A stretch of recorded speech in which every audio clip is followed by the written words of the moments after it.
함께 만드는 언론 미디어 협동조합.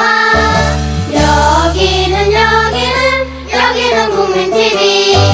함께 만드는 언론 미디어 협동조합.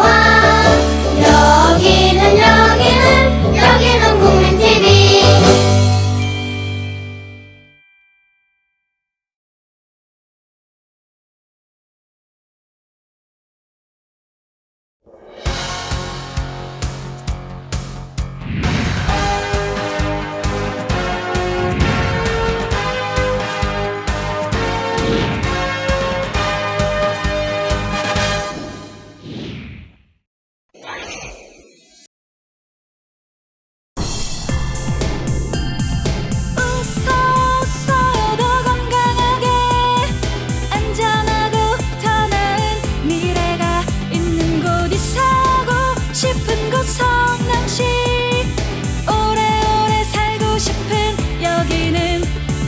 시민이 행복한 성남시.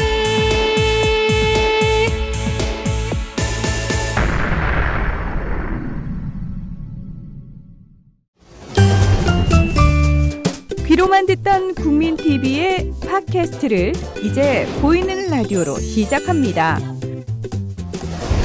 국민TV 광고를 모집합니다.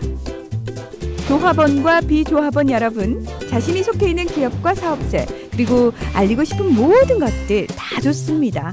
광고를 원하시는 분은 신청해주세요. 홈페이지 kukmin.tv, 국민.tv 또는 지역번호 02-3144-0933번으로 연락주세요. 여러분의 많은 참여 바랍니다. 안녕하십니까. 정치시사 블로거 IM피터 임명도입니다. 제주도의 영리병원이 첫 승인됐습니다. 정진엽 보건복지부 장관은 9일 자신의 임기 내에 영리병원을 도입할 계획이 없다고 밝혔습니다. 불과 며칠 만에 이 말은 거짓이 됐습니다. 제주 영리병원의 영향은 앞으로 전국적으로 퍼질 것입니다. 의료 민영화가 단순히 우려가 아니라는 사실이 입증될 것입니다. 국민의 생명을 중국 자본에 팔아먹은 보건복지부 장관과 원희룡 도지사, 그들은 국민과 역사 앞에 그 책임을 면할 수 없을 것입니다. 더 IM피터 시작하겠습니다.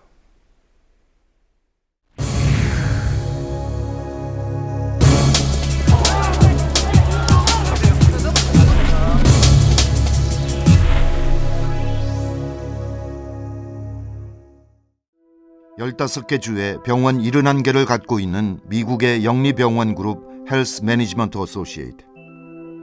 1년 매출 6조 3천억 원에 달하는 이 거대한 영리병원 그룹에서는 정상 체온의 아기를 열이 있다고 입원시키고 오른쪽 무릎에 가벼운 상처가 난 18살 소년도 어김없이 입원시켜버렸다.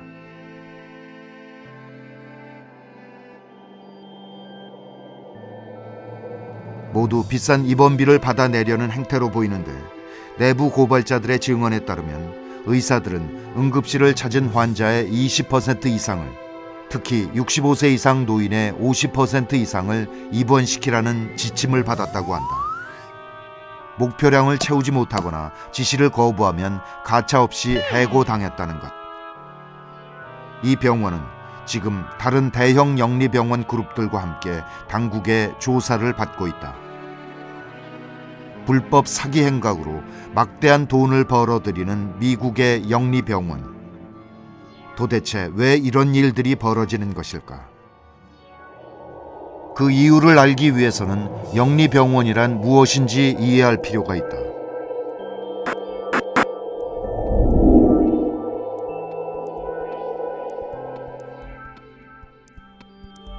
보통 병원은 국공립병원과 민간병원으로 나뉘고, 민간병원은 다시 비영리병원과 영리병원으로 나뉜다.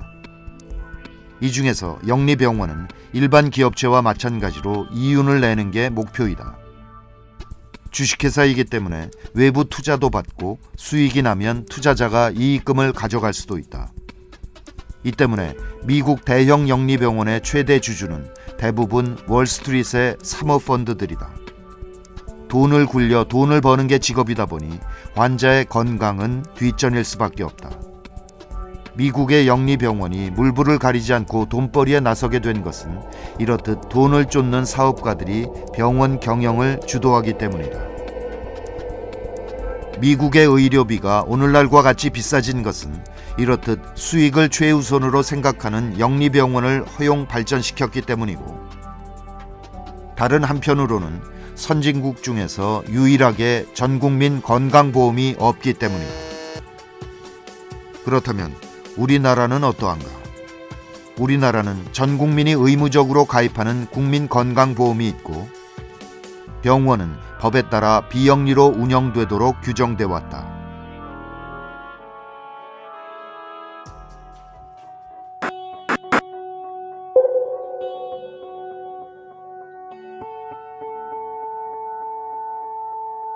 비영리 병원의 경우 환자들로부터 돈을 받지만 병원이 낸 수익은 다시 병원 시설이나 인력에 재투자해야만 한다. 그러니까 돈을 쫓는 사업가가 투자하고 수익을 가져가거나 병원 경영에 개입할 수는 없다. 이는 병원이 지나치게 상업성을 추구하는 것을 막기 위한 최소한의 장치이다. 그렇기 때문에 삼성이 삼성의료원을 만들었을 때에도 삼성생명 공익재단이라는 비영리 재단을 만들어서 기부 형식으로 병원을 지을 수밖에 없었고, 막대한 병원 수익도 밖으로 빼가지는 못했다. 하지만 병원으로 장사를 하고 싶었던 재벌들은 그동안 끈질기게 영리병원 허용을 요구해왔다. 이런 요구에 따라 노무현 정부도 또 이명박 정부도 영리병원 허용을 추진했으나 국민적 반발에 부딪혀 전면 허용은 무산되었다. 이런 상황에서 박근혜 정부는 결국 새로운 묘책을 내놓게 되었다.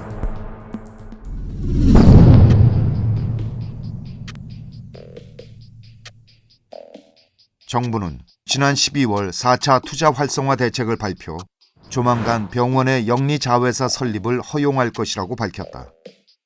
각종 부대 사업을 할 수 있는 자회사를 허용해 병원에게 돈을 벌게 해준다는 것. 영리병원에 대한 반대 여론이 거세니까 병원은 비영리로 그대로 두되 자회사만 일반 영리기업처럼 운영하게 한다는 것이다. 정부에서는 돈 버는 일은 자회사가 하기 때문에 의사들은 병원 매출에 구애받지 않고 소신껏 진료할 수 있을 것이라고 말한다. 만약 허용되는 부대 사업이 진료와 무관하다면, 그러니까 과거처럼 병원 주차장, 장례식장, 식당 같은 사업이라면 그럴 수도 있겠다. 하지만 이번 대책에는 의약품, 의료기기 등 환자의 몸과 관련된 모든 분야가 부대 사업으로 허용된다. 이런 상황에서 의사들이 과연 환자의 건강을 최우선으로 여기며 진료에 임할 수 있을까?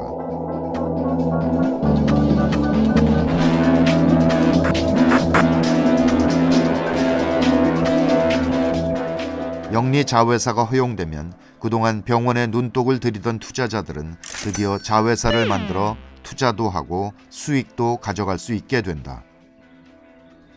제약회사나 의료기기 회사와 같이 자기 제품을 병원에 독점 공급하고 싶어하는 업체들은 병원과 손을 잡고 자회사를 차릴 것이다.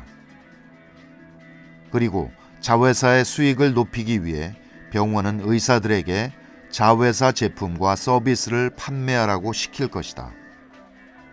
의사들은 자회사가 만드는 비싼 약, 건강보조식품, 스파 치료, 기능성 화장품, 의료용품들을 팔기 위해 애를 쓸 것이다.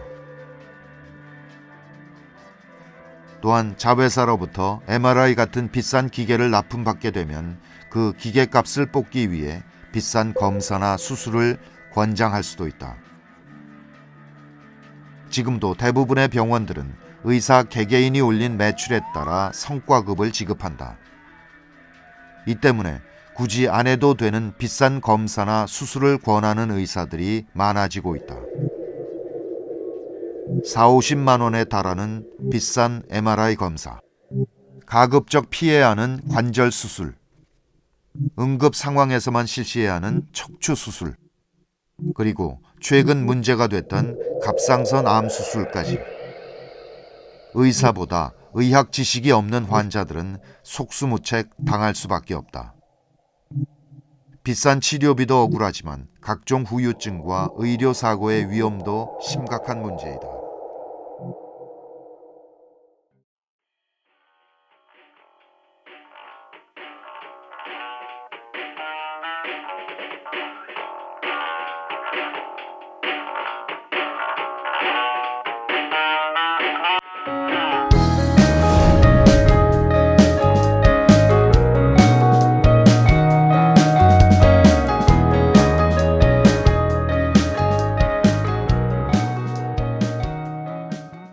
안녕하세요. 저는 2학년 4반 김동혁 오빠 여동생 김예원이라고 합니다. 지금 현재 단원고에서도 그렇고 단원고 이제 재학생 부모님들도 그렇고 다 교실 존치에 대해서 반대하고 있습니다. 근데 제가 지금 현재 단원고에 다니고 있는데 사실 집에서도 많이 반대를 했었어요. 제가 단원고에 가는 거에 대해서. 그리고 가지 말았으면 좋겠다고 부모님께서 그렇게 말씀해 주셨는데 저는 그래도 기어코 가겠다고 했던 이유가 단원고에 오빠의 흔적이 남겨져 있는 교실이 있으니까 제가 그래서 단원고로 가게 되었는데 근데 단원고 교실을 없앤다고 하면은 제가 학교에 다닐 이유도 없어지고 또 저 말고도 다른 형제 자매들도 신입생 중에 몇 명 있거든요. 근데 그 아이들조차도 단원고에 다니게 될 이유가 없어지게 되는 거고 어떻게 보면은 살아가는 이유 중에 하나를 잃게 되는 게 아닌가 이런 생각이 들었었거든요. 저 또한 그렇고요. 그리고 또 단원고 이제 존치에 대해서 대학생 학부모님들이 이러시는데 학생들이 이제 그 교실을 볼 때마다 마음이 아프고 무거워지고 분위기가 험악해지고 또 공부에도 지장이 있다는 이런 말도 안 되는 이유까지 하시면서 교실을 없애려고 하는데요. 솔직히 말해서 그것들은 전부 다 학부모님들의 생각일 뿐이지 학생들의 생각은 전혀 그렇지가 않거든요. 저 친구들도 그렇고 나머지 학생들도 그렇고 전혀 그렇게 생각하는 사람들은 거의 없는데 그런 식으로 생각하고 단정 짓고 교실을 없애려고 하시는 분들 정말 이제 그런 분들 때문에 교실이 없어지려고 하고 있습니다. 지금 이렇게 저희가 피켓팅하고 사명도 받고 이러는 것도 전부 다 교실 존치 문제 때문인데 그 교실 존치 때문인데 이대로 그냥 가만히 교실이 없어지도록 이제 이대로 그냥 가만히 바라만 보고 있을 수는 없습니다. 제발 부탁드립니다. 저희를 도와주세요. 저희 말고도 250명의 희생자들의 추억이 없어지지 않도록 도와주세요. 감사합니다.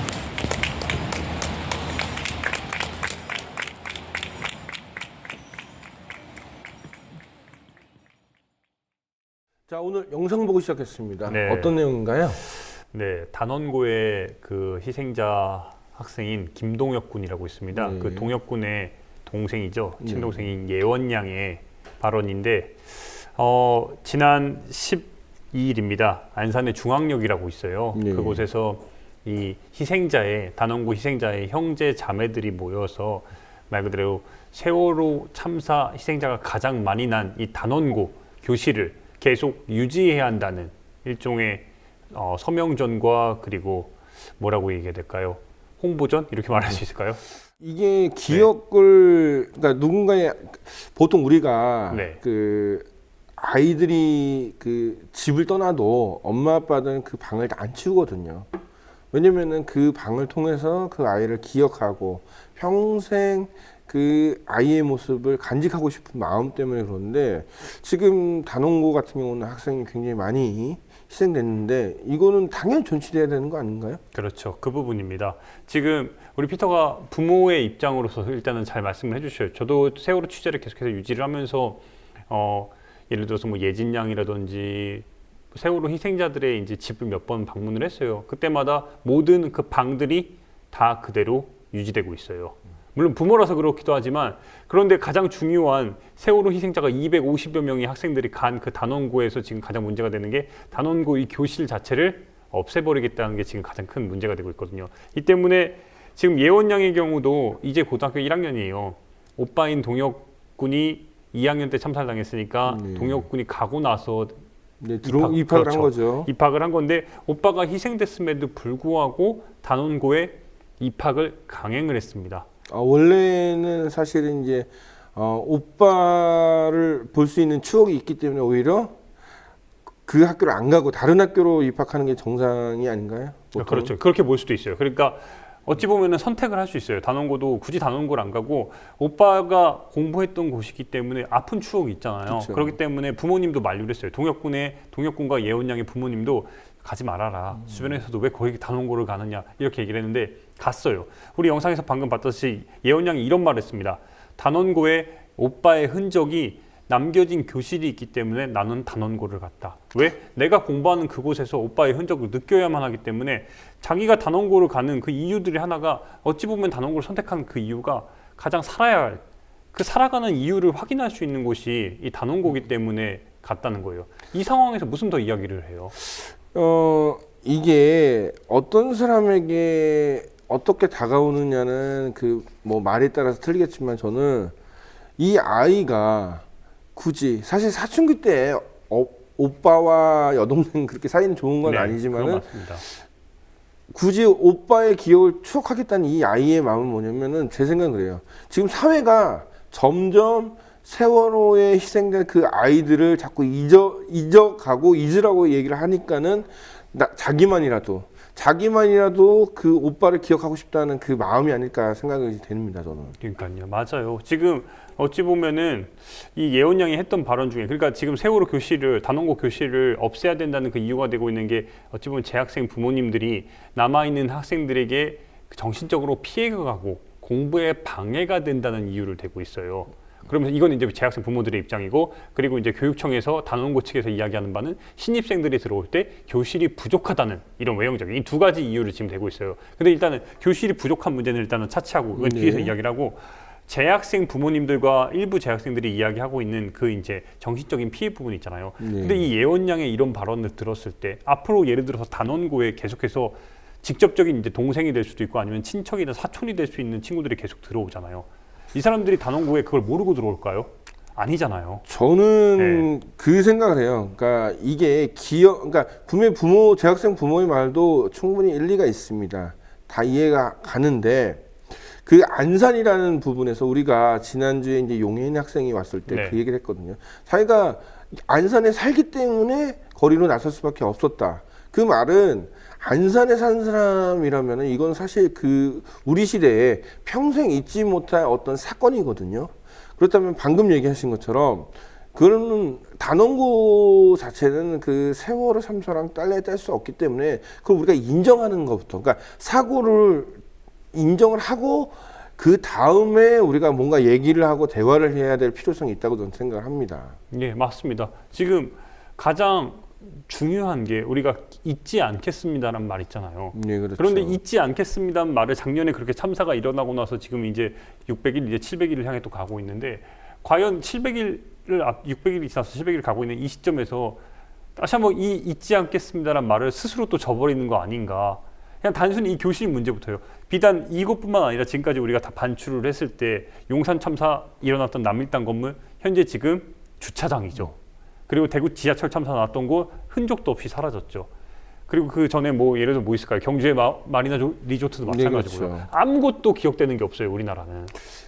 저는 이게 어떤 그 재학생 부모의 말도 참 일리가 있겠지만은 방금 얘기한 것처럼 우리나라에서 아픔을 기억한다는 거는 그걸 가지고 서로 막 싸우자는 게 아니에요. 이걸 기억함으로써 다시는 이런 참사나 아픔이 일어나지 않게 우리한테 경종을 울리는 거거든요. 그렇죠. 그러니까 우리가 뭐 홀로코스트나 그다음에 뭐 베트남이나 캄보디아의 어떤 학살 그 기념 박물관이나 이런 걸 왜 해야겠어요? 그거 보는 사람 입장에서는 정말 잔인하고 정말 마음이 아픈 얘기인데 그걸 왜 놔뒀겠어요? 이런 걸 통해서 다시는 우리 역사에서 이런 일이 벌어지지 말라는 거거든요.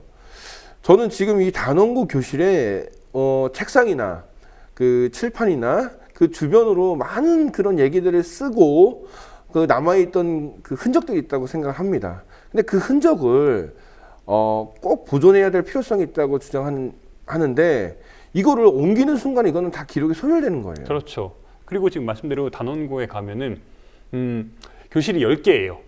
희생된 학생들이 모두 다 머물렀던 교실 10개와 선생님들이 희생된 교실 1개가 있습니다. 총 11곳의 공간인데 모든 공간에 다 전국에서 온 시민들이 추모의 물결이 여전히 이어지고 있어요. 근데 그 공간을 예를 들어서 다른 곳으로 옮겼을 때 그래 옮길 수 있죠. 근데 그 옮기는 그 순간 그 공간만이 갖고 있는 기억들이나 흐름들이 다 사라져 버린다는 거예요. 저는 이게 책상이 있단 말이에요. 이게 네. 그 우리가 막 작가들 뭐 유명한 작가들 책상 썼던 방 이런 거 왜 보존하겠어요? 이 방을 딴 데다 보존할 수도 있어요. 근데 이게 틀리잖아요. 그렇죠. 그러니까 우리 아이가 희생된 아이가 공부했던 그 책상과 그 자리랑 이것과 이게 옮겨져 갖고 다른 방에 있어 갖고 이게 원래 공부했던 데야. 전 느낌이 확실히 틀리고 다르죠. 그리고 기록과 역사의 보존 방식에서는 분명히 그러니까 원본이라고 그러지만 그 자리로 가야 되는 게 맞다고 저는 생각합니다. 그러니까요. 일단은 근데 더 좀 안타까운 부분이 뭐냐면은 이 점은 좀 짚고 좀 넘어가야 될 것 같아요. 아직도 세월호가 지금 여전히 바닷속에 있잖아요. 그렇죠. 그러니까 내년 1월 12일 날 지금 단원고 희생되는 아이들이 남아있는 학생들이 졸업을 합니다. 지금 한 몇 명 정도 되죠? 지금 한 40명 정도 될 수 있죠. 전교생이 한 300여 명 중에서 250명이 희생된 건데 이 중에서 이제 40에서 50여 명 가량 되는데 이 친구들이 물론 내년 1월 12일이면 단원고를 떠나요. 그렇게 되면 이제 단원고와 뭐 어찌 보면 세월호 간의 이제 연계점들이 하나의 또 점이 사라지는 거죠. 그런데 여전히 세월호는 바닷속에 있고 다현이를 비롯해 은화, 영인이, 현철이, 선생님들 그리고 다 돌아오지 않았잖아. 9명이 여전히. 이 상황에서 그냥 교실을 또 다른 곳으로 이전한다? 없앤다? 저는 이 자체가 상식적으로 이해가 안 되고 있는 거예요. 그 250여 명의 그 희생자 수는 굉장히 큰 희생자라는 그렇죠. 거죠. 그러니까 이 정도의 인원이 희생됐다는 거는 사실 계속적으로 기록돼야 될 의무가 있다고 저는 생각을 하고 그리고 우리가 계속 세월호 모금을 하고 뭐 여러 가지 활동을 하면서 중요한 거는 뭐냐면 기억하자는 거죠. 네. 기억. 그 기억은 어디서 기억을 하냐면은 멀쩡히 뭐 딴 데 가서 기억을 하는 게 아니라 정말 그 아이들의 자리, 그 아이들의 채취가 있는 곳을 사실 기억을 해야 되거든요. 네. 그러니까 이 교실, 제가 볼 때 교실 11개, 그거 보존한다고 해서 뭐 크게 문제될 건 없거든요. 뭐 거기 뭐 땅이 없나요? 뭐 아니요, 교실을 그렇진 뭐 세울 않습니다. 만한? 그러니까 단원고를 보면은 단원고가 언덕 위에 있습니다. 네. 언덕 중반에 있는데 언덕부터 해가지고 공간이 없지 않아요. 그 앞에도 시에서 운영하는 공원이 있고 그 네. 옆쪽으로도 원래 체육관을 지으려고 했던 공간이 남아 있습니다. 네. 그리고 실제로 뒤쪽으로 해가지고 예를 들어서 교실이 부족하다고 하면은 부모 입장에서 예를 들어서 생각을 한번 해볼까요? 피터는 에스더나 요셉이가 들어왔을 때 희생된 학생들이 머무는 교실에서 과연 가르치고 애들이 거기서 공부하는 걸 싶으세요? 보는 걸 그런 걸? 저는 오히려 네. 그 아이들이, 그러니까 우리 아이들이 그 방에서 공부하는 것 자체가 네. 더 마음이 아플 것 같아요. 그렇죠. 그러니까 오히려 그래서 그런 얘기 했잖아요. 왜 그 방을 자꾸 남겨놓냐. 지금은 그 얘기를 할 거예요, 아마. 제 생각에. 하지만 세월이 지나고 시간이 지나잖아요. 왜 그 방을 없앴을까? 그 생각을 전 분명히 할 거라고. 그러니까요. 지금 교육청에서 내세우는 바가 뭐냐면 신입생 300명을 받기 때문에 이 300명에 따라서 교실이 부족하고 네. 이에 따라서 지금 희생된 학생들이 머물렀던 교실에서 그 신입생들을 채우겠다. 이 의미거든요. 그러니까 1학년들이 2학년으로 올랐을 때 그 교실을 지금 채우겠다는 건데 이해는 갑니다. 이해는 가는데 그러면서 대안으로 내놓은 게 이 희생된 학생들의 교실을 다른 곳에 짓겠다는 거잖아요. 물론 이해는 가는데 이건 엄밀히 생각해보면 마치 조삼모사 아닐까 이런 생각도 드는 거예요. 저는 이게 반대를 해야죠. 그렇죠. 그러니까 뭐냐면은 그 교실은 남겨두고 오히려 새로 들어온 아이들은 그 아픔을 정말 영향력을 받지 않도록 다른 별도의 공간에서 공부만 할 수 있게 해주는 게 오히려 그 아이들에게 그 학습 분위기를 만들어줄 수 있다고 생각해요. 저도 이 지금 바로 지적하신 그 부분이 다 저는 상충된다고 보거든요. 일단은 그 재학생 부모님들이 얘기하는 이 지금 교실 때문에 아이들이 피해를 받는다. 새로운 교실로 가가지고 동선만 달리하면 되는 겁니다. 얼마든지 생각을 바꿀 수 있어요. 그렇죠. 그 뒤쪽에다 하고 실제로 그 교실로 안 가게 이동 통로만 바꾸면 되는 거잖아요.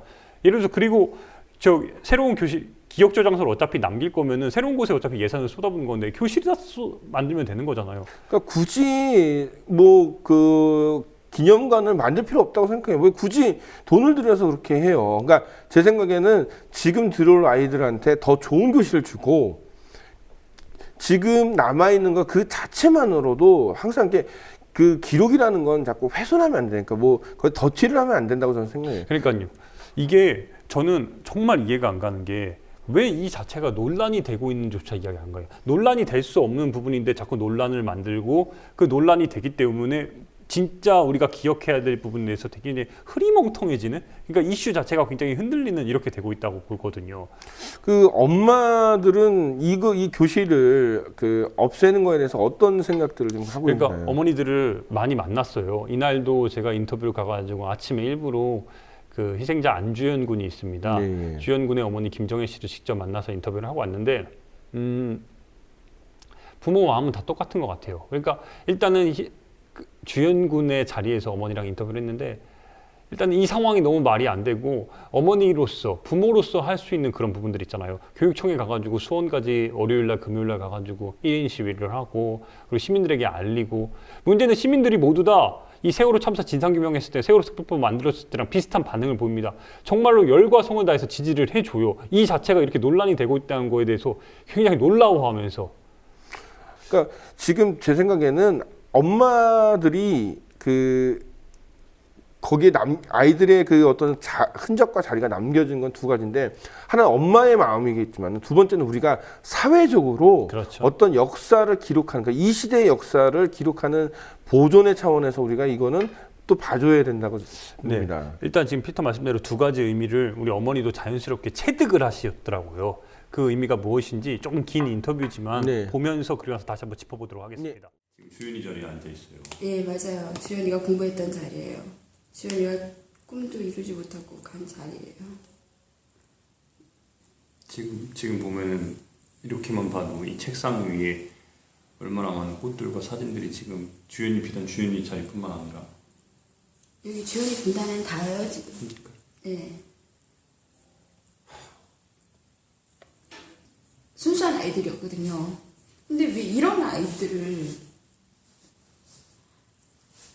정말 부모님들한테 잘하고 한없이 착하고 그런 아이들이었는데 왜 이런 아이들을 이렇게 수상을 시켰어야 되는지 제가 좀 이 나라에 대해서 너무 몰랐던 거기에 지금 와서 많이 후회가 돼요. 정말 우리 아이를 잃고 나서야 정말 이런 나라였구나 하는 생각에 뒤늦은 후회감에 우리 아이한테 너무 미안하고요. 주연이에 대해서도 정말 한 번도 안아줄 수 있고 수학여행 가기 전에도 정말 많이 저는 이제 아들바라기 엄마라서 주연이한테 많이 해줬다고 했는데도 한 번도 안아주지 못했던 아쉬움이 자꾸 남아요. 예. 근데 그럼에도 불구하고 어머니가 지금 방금 말씀해 주셨잖아요. 미안함이 있고 사람들이 이렇게 자발적으로 와가지고 글을 쓰고 편지를 남기고 꽃도 이렇게 하고 하는데 근데 이 정말, 교실을 예. 정말 움직여야 될 정부는 꼼짝도 안 하고 있는 거잖아요. 제가 교실 준치 관련해서 교육청에서 월요일날 금요일날 피켓팅을 하거든요. 네. 그 사람들 정말 너무 이거에 대해서 감동이 없어요. 저희 이렇게 피켓 문구를 갖고 있으면 한 번이라도 읽고 지나가봐주는 게 정말 사람으로서 그냥 왜 저 사람들이 서 있는지 그런 문구가 궁금해서라도 읽어보는 게 이제 사람들이 어떤 그러니까 이게 어머니 예. 가장 궁금한 게 전 국민적으로 이렇게 성원을 하고 있고 전 국민적으로 이 교실이 기억돼야 된다는 걸 알고 있는데 예. 왜 교실도 저는 그 자체가 조금 이해가 안 가거든요.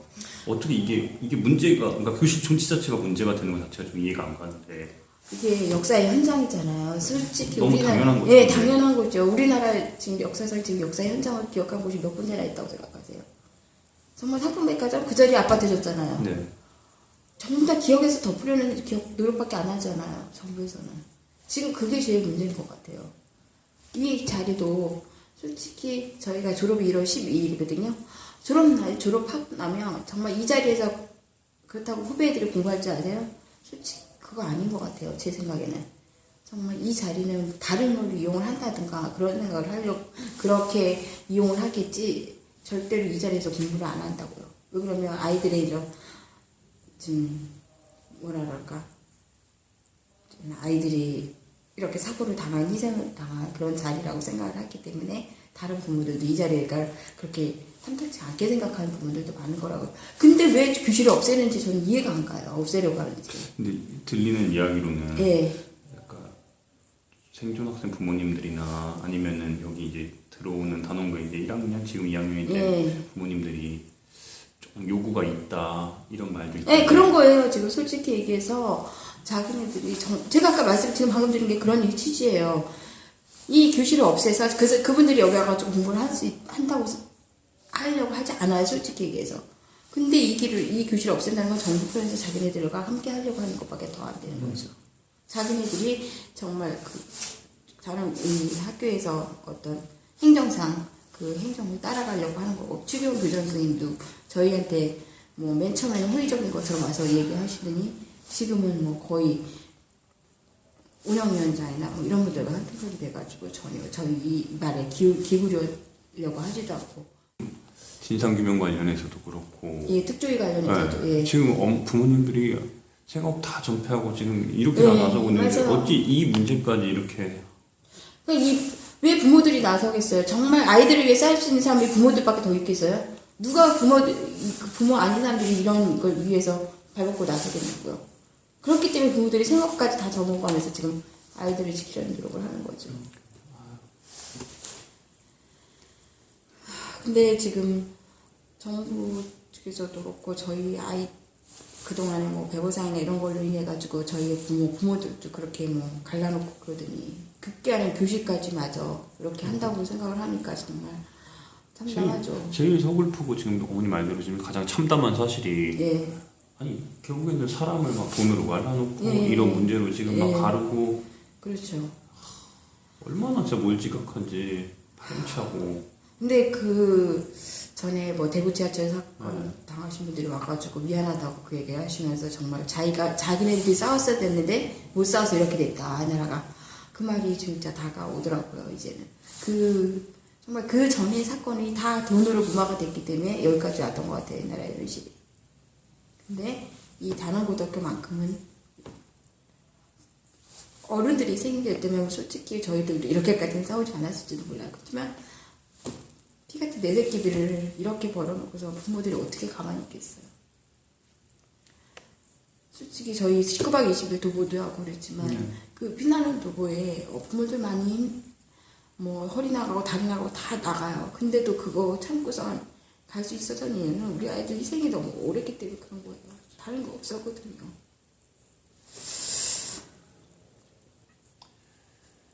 아휴. 정말 주연이 한 번만 만져봤으면 좋겠어요. 보고 싶으면 좋겠어요. 정말.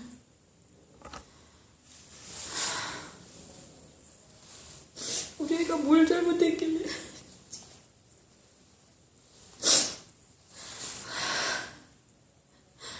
정말 얘들은 정말 아무것도 모르고 진짜 썩는 거잖아요. 어른들이 사리사욕에 의해서 왜 사고가 참사가 될 수밖에 없는 이유가 아실 거 아니에요. 행복하게는 아이 찾으려고 너무 정신없었는데 정신을 차리고 보니까 정말 이런 세상이더라고요.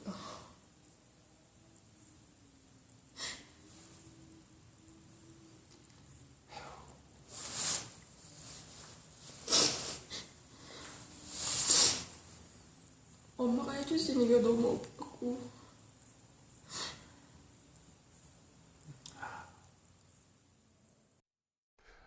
어머니 얘기를 잘 들었는데 지금 어머니들이 참 지금 특조위의 어떤 진상 규명을 위해서 그 어머니들이 이제 싸워야 될 그 시간인데 지금 이 교실을 놔두냐 마느냐를 가지고 또 1인 시위를 한다는 것 자체가 정말 마음이 아픕니다. 그러니까요. 실제로 주연군의 그러니까 그 기록 이제 저희가 인터뷰를 했던 장소가 주연군 이제 교실이었는데 정말 그 분단이 다 돌아오지 못했어요. 주연군을 비롯해서 전부 다 돌아오지 못했는데 어머니들은 어떻게 하고 있냐면은 그 교실을 돌아가면서 일단은 제가 놀라웠던 점이 교실에 딱 들어갔는데 걸레 마른 걸레가 창틀에 이렇게 걸려 있더라고요. 어머니 돌아와가지고 계속 청소를 매일 하고 있었던 거예요. 매일 청소를 하고 있죠. 그리고 어머니들 입장에서는 일단 말씀대로 세월호 참사 관련해 가지고 자기들이 할 수 있는 자식이 돌아오지 못했으니까 왜 죽었는지 알아야 되니까 그건 그거대로 노력을 하고 있고 그리고 갑자기 생뚱맞게 교실 존치 문제까지 올라와 있으니까 이건 뭐 이슈가 계속 터지고 있는 거예요. 이 엄마의 마음은 사실 우리가 함부로 할 게 아니에요. 거기에는 어떤 다른 논리가 들어가면 안 된다고 생각해요. 엄마의 마음이 우선인데 이 엄마의 마음이 한두 명이면 사실 이해가 돼요. 한두 명이 아니잖아요. 그렇죠. 그렇다면 이거는 공적인 영역으로 기록을 해야 되고 보존해야 될 필요성이 있는 건데 왜 자꾸 논란이 있는지 요번에 그 교육청이 얘기하는 그 학생 지금 단원고에 요번에 이제 신입생들이 뭐 300명이라고 하는데 여기가 지금 지원하는 방식 아닌가요? 맞습니다. 마찬가지로 이제 단원고도 어쨌든 지원 방식으로 해가지고 학생들을 뽑는데 이 점을 우리가 놓치지 말아야 될 것 같아요. 300명을 어쨌든 뽑는다고 공지를 했죠. 이번에 1차 정원을 받았는데 현재까지 일진망에서 정원을 초과해서 신입생을 확보했다는 거예요.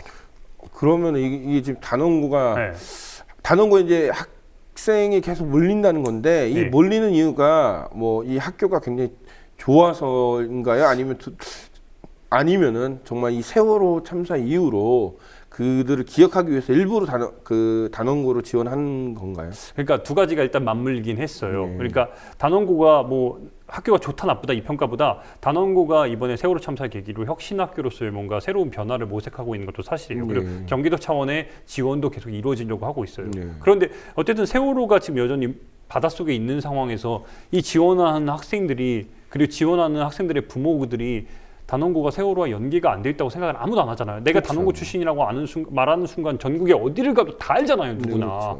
근데 그 상황에서 단원고 300명을 뽑는다 그랬는데 300명이 넘게 지원을 했단 말입니다.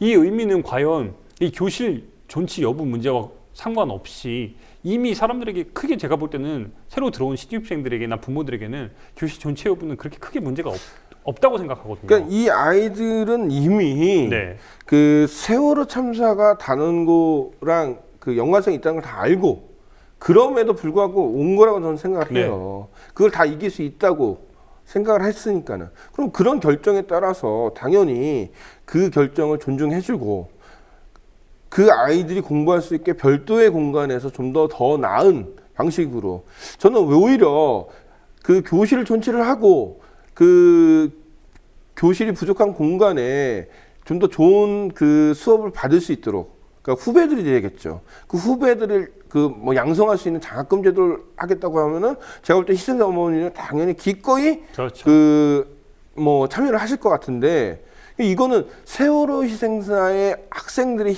그 남겨진 어떤 유산이라고 저는 보거든요. 그러니까 그 부분에 있어서도 지금 4.16 가족협의회를 비롯해서 어머니 아버님들이 제안을 하지 않은 건 아닙니다. 분명히 지금 우리가 아까 조산모사라고 이게 지적했던 그 교실이 이제 새로 건립하고 교실을 존치시키고 이런 문제 관련해 가지고도 새로운 안을 제시를 했어요. 그런데 교육청에서는 이거에 대해서 제대로 된 확답 안 해주고 있어요. 제가 지금 가장 걱정한 바가 뭐냐면은 교육청이 이대로 지난번에 성일중학교 장애인 발달시설 그 직업센터와 마찬가지로 자기 그대로 방관하고 재학생 부모와 희생자 부모 간에 또 싸움으로 만들고 있는 이런 모양새가 또 되고 있는 거예요. 점점.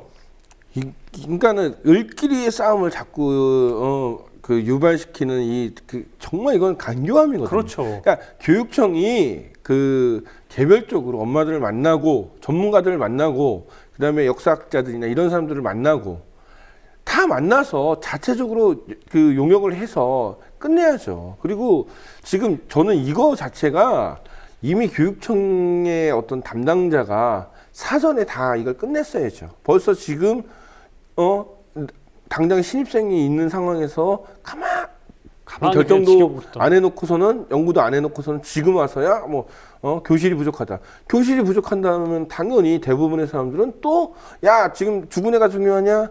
살 애가 중요하다고 막 이런 식으로 자꾸 또 몰아갈 수 그러니까요. 있거든요. 지금 시점이 내년 3월이면 어쨌든 지금 입학을 합니다. 네. 근데 졸업식이 1월 12일이에요. 네. 그때까지 지금 제가 볼 때 그냥 방관하고 있어요. 방치하고. 그래서 부모님들 그냥 애가 타잖아요. 희생자 부모님들은.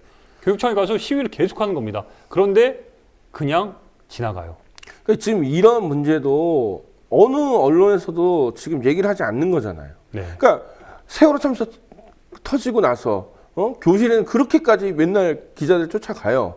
가서 뭐 꽃다발 있는 그 테이블 그 책상을 보여주면서 마치 뭐 다큐멘터리 하나 찍는데 그런 감성적인 그런 감성팔이보다 사실은 이런 게 굉장히 전 중요하다고 생각해요.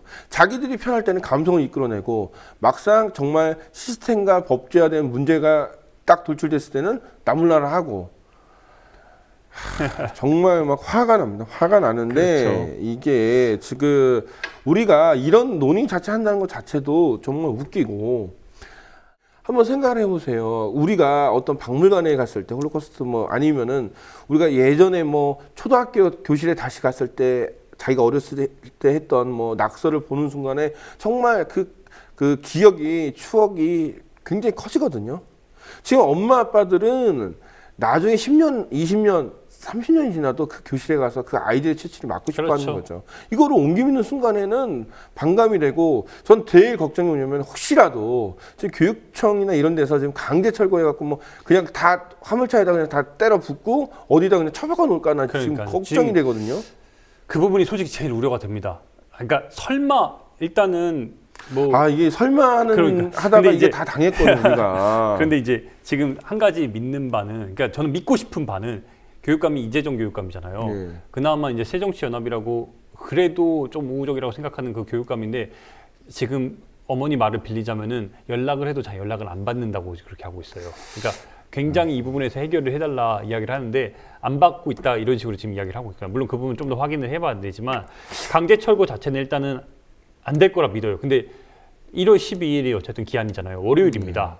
월요일이고 그날 희생자 부모들과 형제자매들이 와가지고 교실 존치 관련해가지고 다시 한번 피켓팅을 하고 교실이 존치돼야 되는 이유에 대해서 다시 한번 강조를 할 예정이에요. 그런 과정 속에서 1월 12일 이후에 기습적으로 뺀다? 저는 모르겠어요.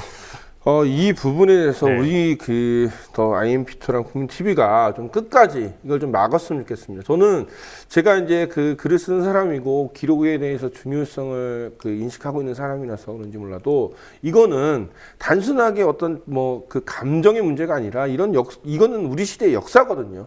우리 시대의 역사를 기록을 하고 보존을 해야 되도 정말 시원찮을 판에 이거를 어디다 옮긴다? 옮기는 순간에 그건 다 훼손되는 건 100%예요. 그러니까 이 부분에서는 좀 계속적으로 우리 그렇죠. 김 기자가 한번 취재를 하고 좀 크게 눈을 뜨고 감시를 좀 했으면 좋겠습니다. 예, 계속 노력하겠습니다. 근데 이제 이거 하나만큼은 조금 저는 좀 우리도 좀 저도 언급을 좀 해야겠는데 우리가 그러니까 보통 저희 선배 세대들은 저는 이렇게 말하잖아요. 광주항쟁이 선배들에게 가장 큰 인생에 있어서 중요한 사건이자 기록이라고 전환점이라고 말하잖아요.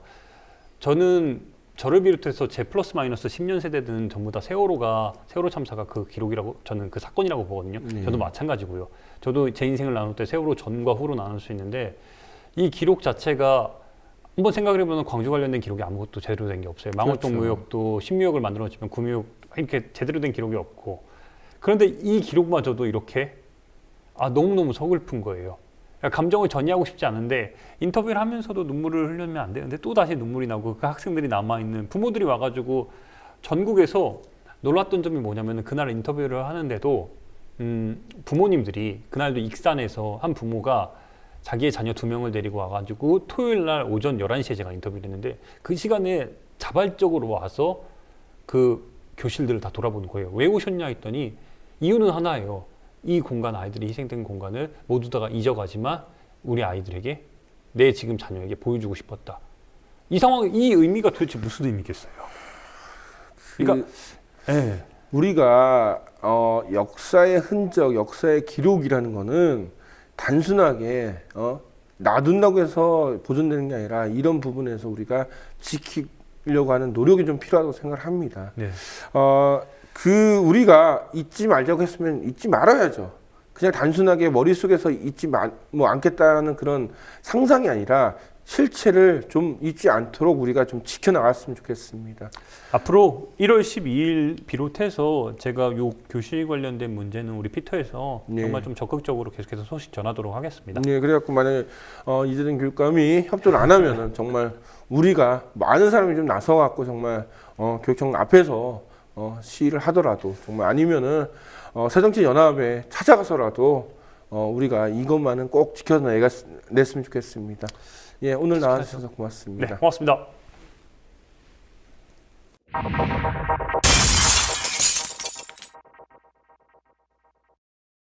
연탄 김무성 선생의 순환. Hey, your 피부 like this 연탄, 오케이?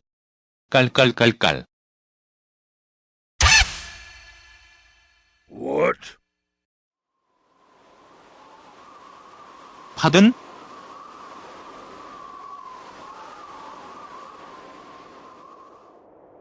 So, sorry, I can't speak English. 미헤드 뱅뱅. Sorry. I don't like 외교 갈등. 뒤지고 싶냐, 비새끼야?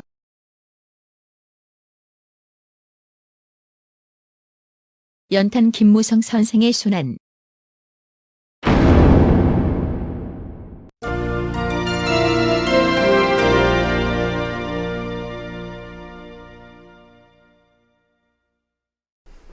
안녕하세요. 오늘은 저처럼 블로거 활동을 하시는 분들이 모여서 만든 한국블로거협회 이종태 상임이사와 박상현 위원을 모시고 블로거의 세계에 대해서 한번 이야기를 나눠보도록 하겠습니다.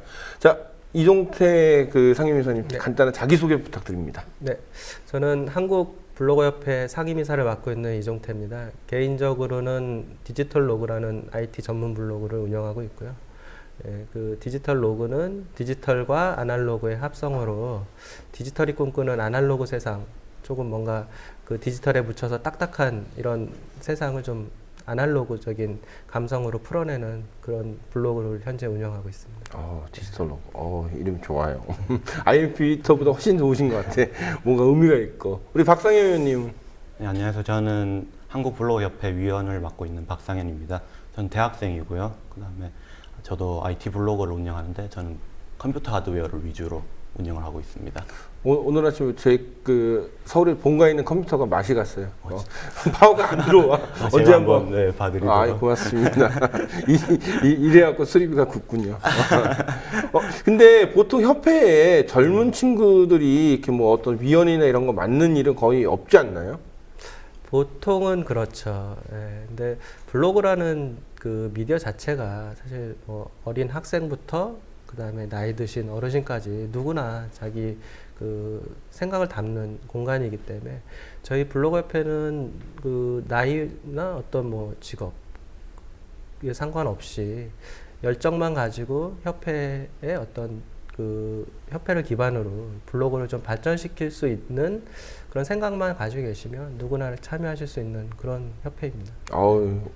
협회 지금 굉장히 오픈된 협회네요. 네. 원래 블로그 산업협회가 있지 않았나요? 그런데 블로그 산업협회도 거의 비슷한 일을 하는 것 같은데 블로그 산업협회가 있음에도 왜 그 블로그 협회가 또 생겼을까요? 네.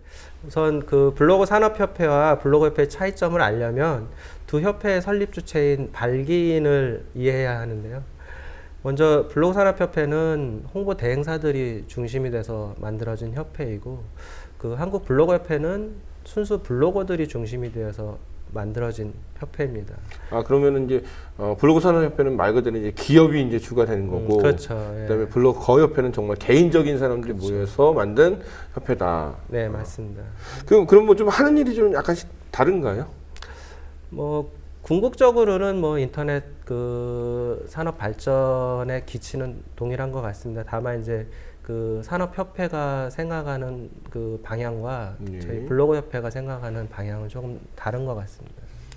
그 블로거들이 그 여러 사람 굉장히 많잖아요. 그러니까 많은데 그 뭐 우리 이제 뭐 블로거가 뭐 파워블로거라는 말도 있고 사실은 뭐 요새 이제 뜨시는 도도맘이라는 분도 계시고 그러니까 블로거가 예전에는 되게 좋은 활동을 많이 하고 정보를 제공해서 참 좋은 일도 많이 했다고 생각하는데 점점 가면 갈수록 이제 어떤 일부 블로거지만은 좀 잡음이 나는 경우도 있어요. 뭐 파워 블로거지라는 말도 있고 그렇죠. 뭐 기업형 블로거가 돈을 많이 벌면서 뭔가 세금을 제대로 안 냈다 이런 일도 많이 있었는데 그래서 이런 일은 왜 자꾸 생기는 거예요? 뭐 돈 때문인가요? 그러니까 블로그라는 공간 자체가 사실은 그 이제 상업화 이전에는 이제 개인적인 이야기를 다루는 뭐 일기장 같은 그렇죠. 그런 플랫폼이었는데 이게 그 블로그를 통해서 자기의 이제 그 개인적인 사생활 공유를 넘어서 자기 이제 가지고 있는 재능이나 그 다음에 뭐 노하우 이런 것들이 그 가치 있는 정보들로 그 블로그를 통해서 전달이 되다 보니까 자연스럽게 이제 사람들한테 관심을 받게 됐고 그러면서 블로그라는 매체가 사실 이제 최고의 이제 홍보 매체가 될 수 있었던 배경이 되었죠. 그러니까 이 어떤 홍보의 수단으로 바뀌면서 여기서 뭔가 잡음이 조금씩 생기게 그렇죠. 되는 아무래도 거네요. 이제 그 개인적인 이야기를 다루던 곳에서 뭔가 상업화되는 과정에서 당연히 이제 잡음이 생길 수밖에 없었던 것 같아요. 일단 뭐 그 블로그도 영향력 있는 블로그들은 이제 매체력이라는 것들이 생기기 때문에 뭐 상호간의 어떤 뭐 힘겨루기나 이런 부분들도 발생을 하고 있고 또 뭐 그 돈에 일단 너무 그 연연하다 보면 실제 이제 다뤄서는 안 될 뭐 좀 잘못된 정보들을 다루거나 하는 문제들이 생겨났었고 그런 부분들이 이제 흔히 얘기하는 이제 블로거지라고 표현이 됐었는데 이제 저희가 보는 관점은 이런 부분은 사실 이제 블로그 스피어가 좀 성장하는 과정에 뭐 어쩔 수 없는 이제 성장통이라고 좀 생각을 하고 있어요. 궁극적으로는 뭐 이제 블로그가 어쨌든 컨텐츠 크리에이터로서 그 직업으로 저희는 좀 당당하게 인정을 받아야 된다라고 생각을 하고 있어요. 그래서 그 부분에 이제 개인 브랜드화 할 수 있는 그런 역량을 좀 그 만들어 주려고 협회에서 좀 가능한 그런 많은 지원을 좀 하려고 계획을 하고 있습니다. 그 요새 이제 블로거들 보면은 이제 하나에 뭐 어떤 뭐 그 추천을 하거나 아니면 어떤 그 상품을 설명할 때 이거는 뭐 후원을 뭐 어떤 제품을 제공받았다 뭐 어떤 뭐 돈을 받았다는 얘기를 이렇게 문구를 넣게 되는데 뭐 저는 이건 필요하다고 생각을 돼요. 그런데 좀 반대로 생각하면은 기자들도 그렇게 돈 받고 쓰는 경우 많은데 왜 기자는 그렇게 안 쓰고 왜 블로거만 꼭 해야 되나? 아니 당연히 뭐 기업과 이렇게 무슨 조인을 해서 하면은 상관없는데 이건 한두 번 하는 건데 꼭 그렇게 써야 되냐 이런 생각도 좀 들거든요. 기자랑 뭐 형평성이 다른 이유가 뭐가 있나요? 사실 저희도 협회를 처음 발족하고 그게 제일 궁금했었습니다. 왜 그 언론과 블로거가 차별을 받아야 되는지 사실 되게 궁금했었는데 그 알고 보면 이제 기성 언론이라고 하는 제도권 언론은 기존의 뭐 신문법이나 방송법에서 관련된 광고에 대한 규정들을 다 가지고 있어요. 근데 반면 블로그는 그 원래 광고를 위한 플랫폼이 아니었다가 이제 그 기업들의 눈에 띄게 되면서 사실 이제 홍보의 어떤 매체로 이제 급격하게 성장을 하게 됐죠. 그러다 보니까 어떤 그 규제가 없는 시장에 갑자기 상업적인 이런 부분들이 도입이 되면서 좀 혼란도 있었고요. 그런 과정에서 이제 뭐 앞서 이야기했듯이 흔히 이제 블로거지라고 하는 좀 이제 문제를 일으키는 그런 행동들이 계속 빈번하게 발생이 되다 보니까 언론들도 그 블로거들의 어떤 그 성장에 대한 좀 두려움도 있었고 그런 부분들을 이제 견제하기 시작을 한 거죠. 그래서 계속 지속적으로 좀 여론몰이를 많이 했었어요. 사실 그 문제가 저희는 그렇게 심각하다고 생각하지는 않았는데, 그러니까 오히려 이제 그 기성 언론들이 자기들이 가지고 있는 그 기득권에 대한 그 부분들을 서서히 이제 소셜 미디어들이 잠식해 오니까 이런 부분을 여론화해서 또 위기감을 느껴갖고 그렇죠. 이 사람들이 네. 그 우리 박상현 의원 같은 경우는 지금 뭐 그 컴퓨터 하드웨어 뭐 그런 것도 하지만 사실 제가 이렇게 듣기로는 뭐 3D 의수를 좀 만든다고 막 이런 얘기를 들었거든요. 네. 어떤 건가요? 그 기존의 보장구라고 하죠. 그 3D 네. 같은 거를 3D 의수를 제작하게 된 경우는 기존의 보장구들의 가격이 너무 비싸서 제가 그거를 3D 프린터로 직접 만들고 또 뜻이 좋으면 기부까지 할 수 있으면 그 도움이 좀 되겠다. 지금 기본적으로 전자의수가 한 몇백만 원씩 하죠? 그렇죠. 몇백만 원, 비싸면 몇천만 원까지 가는데 그 정도 기능까지는 제공을 못 하더라도 기본적인 쥐었다 폈다라든가 아니면 외관만이라도 보형물이라도 제공을 어디 한번 해보자. 또 최근 3D 프린터가 많이 대중화되고 저렴해졌으니까 그걸 이용해서 공사를 한번 해보자 해서 계획을 하게 된 거죠. 박상현 위원이 만들면은 가격이 한 어느 정도까지 내려가는 건가요? 그 기능까지 다 포함해서 비싸게 해서 20만 원 정도. 많이 저렴한 거죠. 정말 저렴한데 네. 거의 그 무상이나 갈 건데 이런 생각을 한 게 그냥 뭐 그 자기 자신이 이제 블로그 활동을 하면서 여러 사람과 만나면서 얻게 된 그 결정이었나요? 아니면 스스로 그냥 생각해서 한 건가요?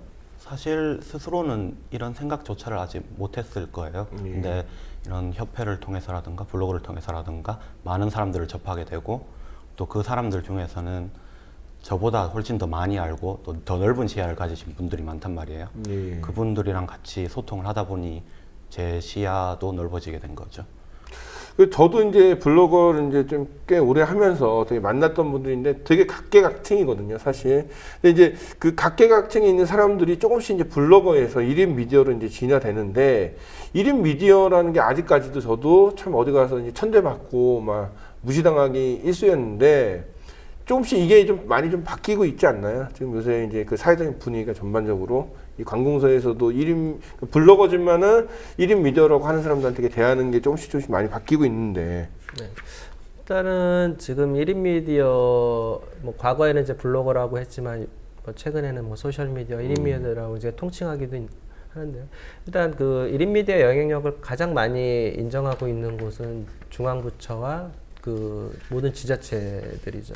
지금 그래서 뭐 블로그 기자단이나 이런 그렇죠. 거 많이 하고 있죠. 지금 뭐 대략 정부부처 기자단이 약 한 1,500명 정도 되는 것으로 알고 있어요. 그래서 그 일단 정부부처가 대부분 이제 블로그 기자단을 운영을 하고 있지만 실질적으로 그 블로그 기자단이 저희가 생각하는 어떤 소셜 미디어의 역할을 하기보다는 그냥 단순한 그 정부 부처의 홍보 활동에 지나지 않고 그 범주를 벗어나질 못하고 있어요. 그래서 저희가 협회에서 그 뭐 내년도에 좀 추진하는 부분은 그 소셜 미디어가 제대로 정말 취재할 수 있는 취재권을 좀 보장받기 위해서 저희가 이제 소셜 미디어 취재 지원실을 운영하거나 아니면은 그 정부 부처에 그 일반 기자와 동일하게 좀 취재를 할 수 있는 그런 지원 사업을 좀 생각을 하고 있습니다. 저는 이제 그 협회가 만들어진 가장 큰 목적은 어떤 개인의 권익도 중요하지만 지금 뭐 이사님이 말씀하신 것처럼 뭐 사회적으로 공익적으로 블로거들이 뭔가 할 수 있는 부분들을 했으면 참 바라고 있고 또 앞으로 이제 계속 지낼 거라고 생각하는데 그 개인적인 소망이 있다면 블로거로서 뭐 우수 블로거가 된다든지 아니면 굉장히 애드센스 광고비가 막 들어온다든지 하는데 개인적으로 우리 그 마지막으로 개인적인 블로거로서의 이제 소망이 하나 있으면은 하나씩만 딱 짧게 얘기했으면 좋겠습니다.